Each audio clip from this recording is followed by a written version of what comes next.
Jeder wollte das Einhorn berühren und einmal auf seinem Rücken sitzen.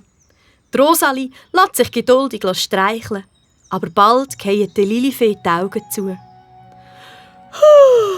«Ich bin so müde», sagt sie zu ihren Freunden und gähnet.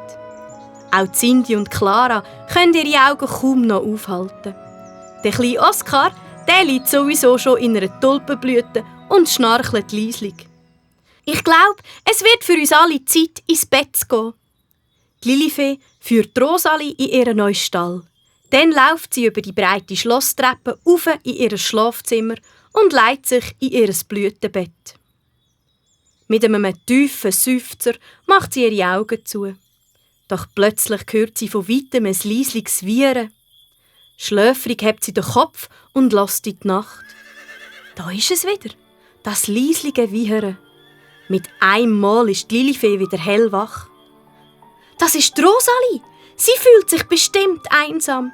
Vielleicht sollte ich noch einmal zu ihr gehen.» In ihrem Pyjama und mit einer Decke im Arm läuft die Lilifee zu der Rosalie in ihrem Stall.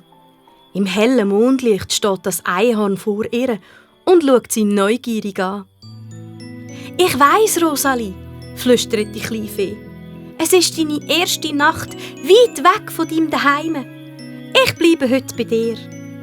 Dann legt sie sich neben das Einhorn ins Stroh und schläft mit einem zufriedenen Lächeln ein.